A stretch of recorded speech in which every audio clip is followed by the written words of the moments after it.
போய் மாட்டிக்காதீங்கப்பா. இன்னைக்கு வந்து 283 பாயிண்ட் ப்ளஸ்ஸு. நேத்தோட கதையிலேருந்து ஆரம்பிக்கலாம். நேற்று வந்து ஆல்மோஸ்ட் 700 பாயிண்ட்ஸ் வந்து மைனஸில் போயிருந்துச்சு. க்ளோஸ் ஆகும்போது -455. ஞாபகம் வச்சுங்க, மார்க்கெட் கீழே உளுந்து மேலே தூக்குது. நம்ம வந்து ஷார்ட் கவரிங்கிறது சிம்பிளாக சொல்லிட்டு போயிடலாம். மார்க்கெட்டில் வந்து 3 விதமான ஆட்கள் இருப்பாங்க. ஒன்று இன்வெஸ்டர்ஸ் இருப்பாங்க, இன்னொன்று வந்து ஆர்பிட்ராஜர்ஸ் இருப்பாங்க. ஆர்பிட்ராஜர்ஸ் மனசில் ஞாபகம் வச்சுங்க. இன்னொன்று வந்து ஸ்பெக்குலேட்டர்ஸ் இருப்பாங்க. இன்ட்ராடே ட்ரேடர்ஸாக இருப்பாங்க, ஸ்விங் ட்ரேடர்ஸாக இருப்பாங்க, எப்படி வேணால் இருக்கலாம். இந்த ஆர்பிட்ராஜர்ஸ் வந்து பேசிக்காக ஸ்பெக்குலேட்டர்ஸ்க்கும் லாங் டேர்ம் இன்வெஸ்டர்ஸ்க்கும் நடுப்புற இருக்கிற டிஃப்ரென்ஸை வந்து அவங்க சாப்பிடுவாங்க. மார்க்கெட்டில் வந்து 3 விதமான இன்ஸ்ட்ருமெண்ட்ஸ் இருக்குது. ஒன்று வந்து கேஷ் மார்க்கெட், ஃபியூச்சர்ஸ், ஆப்ஷன்ஸ். இந்த 3க்கு நடுப்புற இருக்கிற ப்ரைஸ் டிஃப்ரென்ஸை வந்து இவங்க வந்து சாப்பிடுவாங்க. இவங்க வந்து வால்யூமில் ட்ரேட் பண்ணுவாங்க. பேசிக்காக இவங்களை வந்து ஸ்டெபிளைசர்ஸ்ன்னுவாங்க. மார்க்கெட்டில் வந்து பெரிய ஆசிலேஷன் இருக்குதுன்னு சொன்னால் இவங்க தான் வந்து உள்ளே ஸ்டெபிளைஸ் பண்ணுவாங்க. அண்ட் ப்ராபப்ளி நேற்று வந்து தே சா ஹியூஜ் ஷார்ட் பொசிஷன்ஸ். ஏன்னு சொன்னால் மார்க்கெட்டில் வந்து பயங்கர நெகட்டிவ் சென்டிமெண்ட்ஸ் இருந்துச்சு. அந்த நெகட்டிவ் சென்டிமெண்ட்ஸை வந்து இவங்க யூஸ் பண்ணிக்கிட்டாங்க. இன்றைக்கி மார்னிங் பாசிட்டிவாக வந்து ஓப்பன் ஆனதுக்கு 2 காரணம். ஒன்று, யூஎஸ் வந்து சொல்லிச்சு, அப்பா போர் முடிஞ்சிச்சு, எங்களோட டார்கெட் அச்சீவ்டு அண்ட் ப்ராபப்ளி அடுத்த ஒரு 2-3 நாளில் எல்லாமே முடிஞ்சிடும். நாங்கள் வந்து 5 வாரம் பிடிக்கும்னு நினச்சதை வந்து சீக்கிரமாகவே முடிஞ்சிருச்சு. ஒன்று.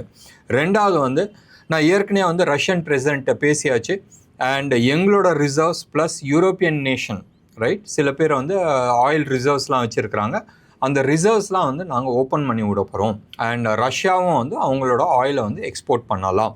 இது சொன்னனால ஆயில் வந்து ஆல்மோஸ்ட் $122 போய் டச் ஆகிட்டு பிலோ 90 வந்து வந்துச்சு. ஸோ ப்ராபப்ளி இதோட ரிஃப்ளெக்ஷன் வந்து மார்க்கெட்டில் வந்து காட்ட ஆரம்பிச்சிச்சு. நேற்று ஆயிலை பேஸ் பண்ணி தான் வந்து பெருசாக கீழே விழுந்துச்சு. ஒன்று. ரெண்டாவது வந்து நீங்கள் எடுத்துக்கிட்டிங்கன்னு சொன்னால் ருப்பி வந்து பயங்கர வீக் ஆச்சு. ஆயில்னால தான் ருப்பி வீக் ஆச்சு. ருப்பி வீக் ஆச்சு ப்ளஸ் ஆயில்னால இந்தியாவோட கரண்ட் அக்கௌண்ட் டெஃபிசிட், நம்மளோட இம்போர்ட் அண்ட் எக்ஸ்போர்ட்டில் வந்து அடி வாங்கும், நம்மளோட செலவு ஜாஸ்தி ஆகுன்றது எதிர்பார்த்தாங்க. ஒரு விஷயத்தை ஞாபகம் வச்சுக்கணும். 2008 வந்து ஆயில் தார்மாராக ஏறிச்சு. சம்வேர் க்ளோஸ் டு அபவுட் $146 வரைக்கும் போனப்போ அன்னைக்கு டேட்டோட நம்மளோட எக்கானமி வந்து $1 trillion. இந்த ஆயிலுக்கான பில்லு வந்து நம்மளோட ஜிடிபியோட 14% இருந்துச்சு. இன்றைக்கி நம்ம வந்து க்ளோஸ் டு அபவுட் $4 trillion எக்கானமியாக இருக்கிறோம். நம்மளோட ஆயில் பில்லு ஏறி இருக்குது. அஸ்யூம் தட் $150 போகுதுன்னு வச்சிங்களேன். ஸ்டில் ஆயிலோட பில்லு வந்து நம்மளோட ஜிடிபியோட கம்பேர் பண்ணும்போது வெறும் 6% தான். 100 ரூபாவில் 14 ரூபா காணா போகிறதுக்கு எப்படி 100 ரூபாவில் இப்போ வந்து நம்ம சம்வேர் க்ளோஸ் அபவுட் 3 ரூபா நம்ம வந்து செலவு பண்ணிகிட்ருக்கோம். இப்போ 3 ரூபான்றது 6 ரூபா செலவானாலும் பெரிய பாதிப்பு இருக்காது. ஸோ கவர்மெண்ட் ஆஃப் இந்தியா ரொம்ப கிளியராக இருக்குது. $150 போச்சுன்னா கூட நம்மளுக்கு பெரிய பாதிப்பு இருக்காது. பாயிண்ட் 1. பாயிண்ட் 2, நம்மளுக்கு ஏதாச்சும் டேமேஜ் வரதுக்கு முன்னாடி யூரோப்பியன் கண்ட்ரி மொத்தமாக வந்து காலி ஆவாங்க. பாயிண்ட் 3, கவர்மெண்ட் ஆரம்பத்துலேருந்தே சொல்லிகிட்டு இருக்காங்க நம்மள்கிட்ட எந்த விதமான ஷார்ட்டேஜ் கிடையாதுன்னு. இது சொன்னது இல்லாத இந்தியா வந்து எந்த விதமான ரெஸ்ட்ரிக்ஷன்ஸ் கொடுக்கல.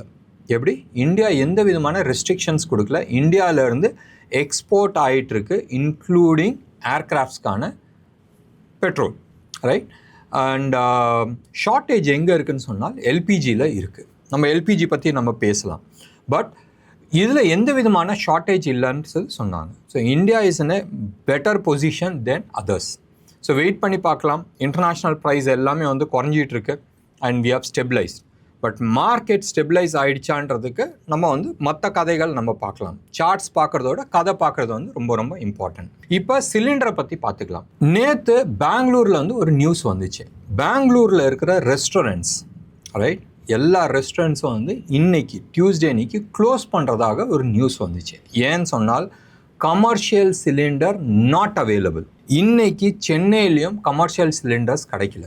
இந்தியா டைரக்ட் வந்து நாங்கள் வந்து வெஸ்ட் மாம்பலத்தில், ரைட், ஒரு சின்னோண்டு ஒரு ரெஸ்டாரண்ட் வச்சுருக்கிறோம். மலர் டிஃபன் சென்டர்ன்றது ஆல்மோஸ்ட் ஒரு 18 மாதமாக வந்து ஓடிட்டுருக்கு. ஒரு சின்ன ரெஸ்டாரண்ட், பியூர் வெஜிடேரியன் ரெஸ்டாரண்ட். உங்களுக்கு சப்போஸ் நீங்கள் சென்னையில் எங்கேயாச்சும் இருக்கிறீங்கன்னு சொன்னால் வாங்க, வெஸ்ட் மாம்பலத்து வாங்க, ரொம்ப நல்லா இருக்கும். It's a homely food. மிக விரைவில் அது வந்து பெரிய லெவலில் வந்து நாங்கள் எக்ஸ்பேண்ட் பண்ண போகிறோம். ஒரு 4000 ஸ்கொயர் ஃபீட்டில் வரப்போகுது. இப்போ கரண்ட் லொக்கேஷனில் வந்து இட்ஸ் அபவுட் 400 ஸ்கொயர் ஃபீட்டில் இருக்குது. நின்றுட்டு சாப்பிட்லாம். Homely south Indian food. அந்த ரெஸ்டாரண்ட்டில் வந்து நேற்று ஈவினிங் வந்த இன்ஃபர்மேஷன் தட் சிலிண்டர் கிடையாது, தயவு செஞ்சு எங்கேயாச்சும் இருந்தால் கிடச்சி வாங்குங்கன்னு. இன்றைக்கெலாம் வந்து மார்க்கெட்டில் கமர்ஷியல் சிலிண்டர்ஸ் கிடையாது. ஹோம் சிலிண்டர்ஸ், வீட்டுக்கு வர சிலிண்டர்ஸ் வந்து 1200 பிளாக் மார்க்கெட்டில் விற்றுட்டு இருந்துச்சு போது. இன்றைக்கெலாம் வந்து 2500 3000 வந்து கிடைக்க மாட்டேங்குது.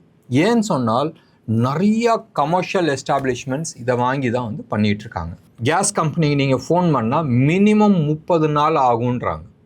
நம்ம வீட்டுக்கான சிலிண்டர் புக் பண்ணால் மினிமம் 30 நாள் ஆகுன்றாங்க. நான் வீட்டுக்கு வந்து முந்தானியத்தை வந்து புக் பண்ணேன், இன்றைக்கி வந்துடுச்சு. ஆனால் இன்றைக்கி புக் பண்ணுறவங்களுக்கு 30 days வெயிட்டிங் பீரியடுன்றாங்க. அண்ட் கமர்ஷியல் சிலிண்டர் என்ன ஆக போகுதுன்றது தெரியாது.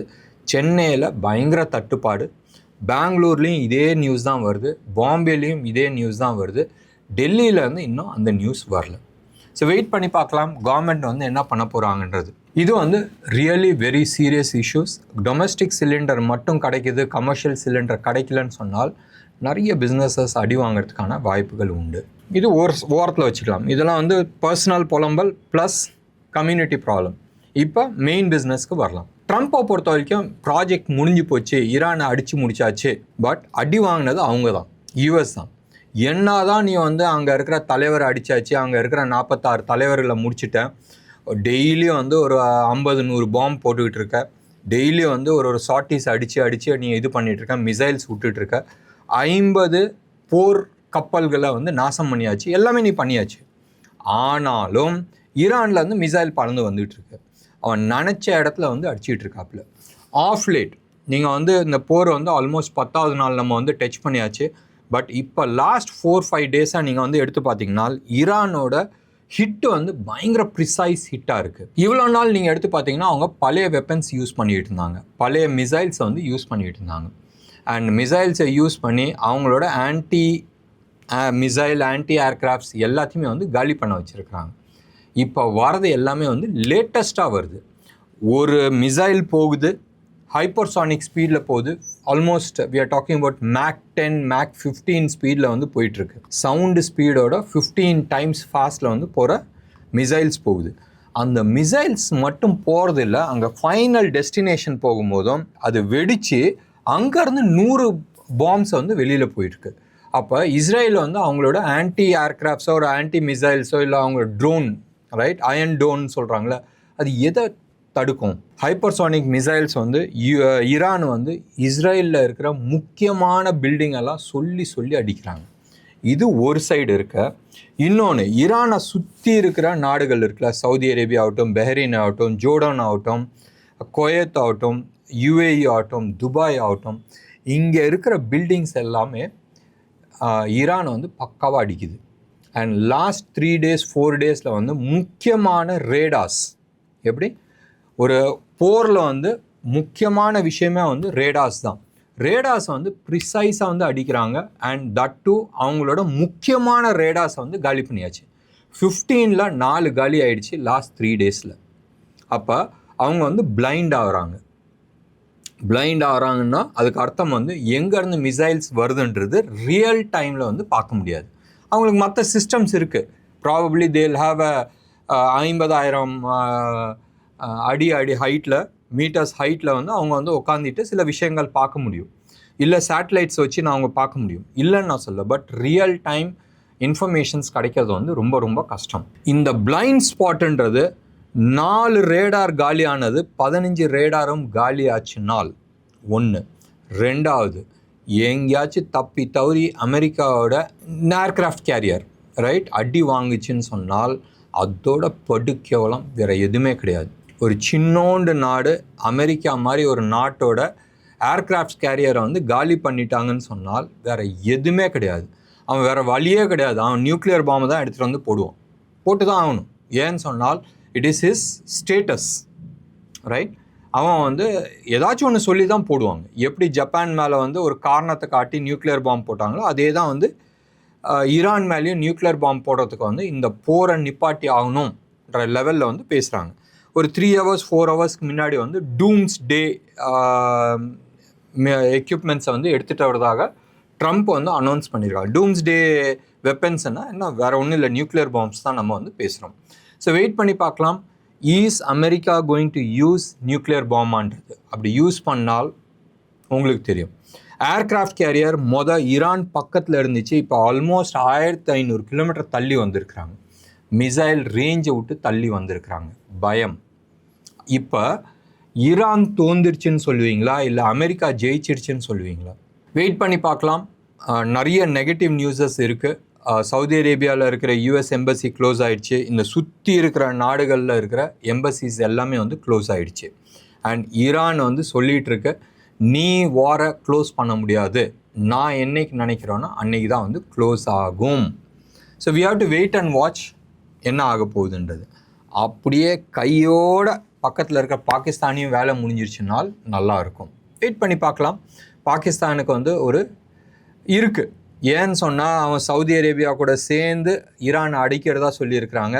ஒரு சைடு இந்தியா இருக்குது, மேலே ஆப்கானிஸ்தான் இருக்குது, இந்த சைடு ஈரான் வந்துருச்சுன்னா நல்லா தான் இருக்கும். வெயிட் பண்ணி பார்க்கலாம்.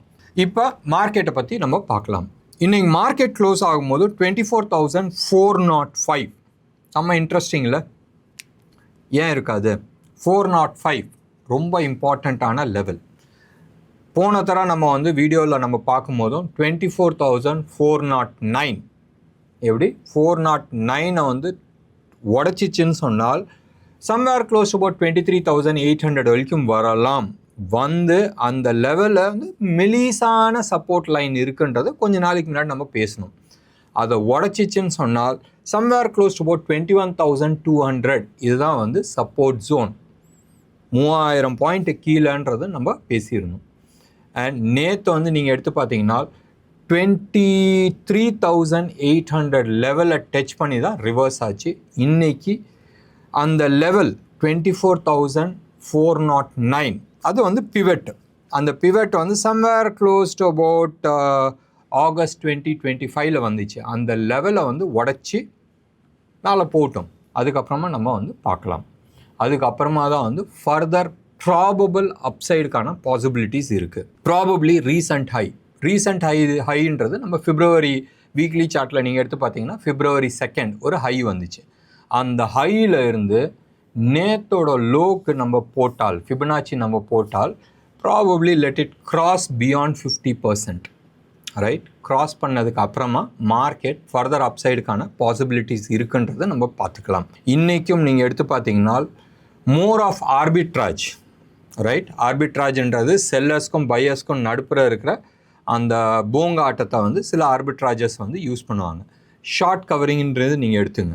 அந்த மாதிரி பேஸஸில் தான் வந்து மேலே போயிருக்கிற வழியே ரியலாக வந்து மேலே போகலை. ஸோ ஷார்ட் டேர்ம் பையிங்கோஸ்டம் நீங்கள் பண்ணிவிட்டு ஏமாறாதீங்க. நிறைய பேர் வந்து கையில் கேஷ் வச்சுக்கிட்டு இதை வந்து பையிங் ஆப்பர்ச்சுனிட்டின்னு நீங்கள் நினச்சிட்ருக்கீங்க. No, it is more of a exit. Right, sell on rise. இந்த ஆப்பர்ச்சுனிட்டி மேலே ஏற ஏற ஏற எக்ஸிட் பண்ணுறதுக்கான வழி பாருங்கள். நேற்று எஃப்ஐஐஸ் நீங்கள் எடுத்து பார்த்தீங்கன்னா 6,350 crores வந்து விற்றுருக்குறாங்க. நம்ம ஆளுங்க ஆஸ் யூஷுவல் 9,000 crores வந்து வாங்கியிருக்கிறாங்க. அண்ட் இந்தியா விக்ஸை பொறுத்த வரைக்கும் நேற்றுலாம் வந்து க்ளோஸ் அபவுட் 24-25 பக்கமாக இருந்துச்சு. இன்றைக்கி வந்து ஆல்மோஸ்ட் 7.5% குறைஞ்சி 18.90 வந்து முடிஞ்சிருக்கு. எஃப்ஐஐஸ் இன்னைக்கான டேட்டாஸ் இது வரைக்கும் வரல. இந்த ப்ரோக்ராம் ரெக்கார்ட் பண்ணுற வரைக்கும் இன்டர்நேஷ்னல் கோல்டு ப்ரைஸ் நேற்று வந்து நல்லா கீழே விழுந்துருந்துச்சு. ஆயில் ப்ரைஸ் ஏறி டாப்பிங் டெயில் போட்டு கீழே வந்திருக்கு. வேறஸ் இன்றைக்கி வந்து இன்டர்நேஷ்னல் கோல்டு ப்ரைஸ் வந்து க்ளோஸ் டு அபவுட் 2.5% வந்து ஏறி இருக்குது. $128 வந்து ஏறி இருக்குது. பிரச்சனை எல்லாம் கம்மியாயிடுச்சுல. ஸோ டாலரை விட்டு மீண்டும் கோல்டு சைடு மக்கள் போகிறாங்க. சில்வரை பொறுத்த வரைக்கும் ஆல்மோஸ்ட் 6.5% வந்து ஏறி இருக்கு. $90 வந்து டச் பண்ணியிருக்கு. டாலர் இண்டெக்ஸை பார்த்தீங்கன்னா பிலோ 99 வந்துருச்சு. 98.7 வந்து இருக்கு. ருபி டேர்ம்ஸில் நம்ம எடுத்துக்கிட்டோம்னு சொன்னால் கோல்டை பொறுத்த வரைக்கும் 16,700 ட்ரேட் ஆகிட்டு இருக்கு. இது 24 கேரட் ஜிஎஸ்டியோட விற்கிற ரேட்டு. சில்வரை பொறுத்த வரைக்கும் 2,82,000 பர் கேஜி 999 குவாலிட்டி சென்னையில் விற்கிற ரேட்டு. ருப்பியும் வந்து ஓரளவுக்கு ஸ்ட்ராங் ஆச்சு. நேற்று ஆல் டைம் லோ வந்துருந்துச்சு. 92 rupees 40 பைசாவில் இருந்துச்சு. இன்றைக்கி 91 rupees 85 பைசாவில் வந்து ட்ரேட் ஆகிட்டுருக்கு. ஒரு நாள் நம்ம வெயிட் பண்ணி பார்த்துட்டு பை பண்ணலாமான்றதை நம்ம முடிவு பண்ணிவிட்டு பை பண்ணுறது புத்திசாலித்தனமாக இருக்கும். இந்த லெவலில் நீங்கள் வாங்கிட்டீங்க, மேபி ஒரு 5% 10% நீங்கள் ப்ராஃபிட் பார்க்குறீங்க ஷார்ட் டேர்மில். ரைட், இட்ஸ் அ பியூர் மங்காத்தாவாக இருக்கும். It's no technical analysis. நீங்கள் வந்து இன்ட்ராடே ட்ரேடர் ப்ராபப்ளி குட்டி குட்டி ஸ்விங் ட்ரேட் பண்ணுறீங்கன்னு சொன்னால் it's a very good opportunities. நீங்கள் பக்கா F&O ட்ரேடர்னு சொன்னால் it is a very good opportunities. But above 15 close about 20ல வந்து இந்தியா விக்ஸ் இருக்குன்னு சொன்னால் it is more of a danger. நீங்கள் வந்து பைக்கை வந்து 150 to 180 கிலோமீட்டர் ஸ்பீடில் ஓட்டுறதுக்கு ஈக்குவலண்ட்டு. சம்வேர் க்ளோஸ் அபவுட் மேனேஜபிளாக இருக்குது. சம்வேர் பிட்வீன் 12லேருந்து 15, 16 அந்த ரேஞ்சுக்குள்ளே வந்து இந்தியா விக்ஸ் இருக்குன்னு சொன்னால் ஆப்ஷன் பையர்ஸ்க்கு வந்து இட் இஸ் மேனேஜபிள். பட் இல்லைன்னு சொன்னால் மாட்டிக்கிறதுக்கான நிறைய சான்சஸ் இருக்குது. டெஃபினெட்லி ஆப்ஷன் செல்லர்ஸ்க்கு வந்து this not the aggressive option செல்லர்ஸ்க்கு வந்து எஸ் ஒத்துக்கலாம். பட் நீங்கள் வந்து லாங் டேர்ம் செல்லர்ஸ்ன்னு சொன்னால் தயவு செஞ்சு உள்ளே போய் மாட்டிக்காதீங்க. என்ன நேயர்களே, இன்னைக்கு ப்ரோக்ராம் உங்களுக்கு பிடிச்சிருந்துச்சுன்னா லைக் பண்ணுங்கள், ஷேர் பண்ணுங்கள். டெஃபினட்டாக உங்களோட கமெண்ட்டை நான் எதிர்பார்க்குறேன். நன்றி, வணக்கம்.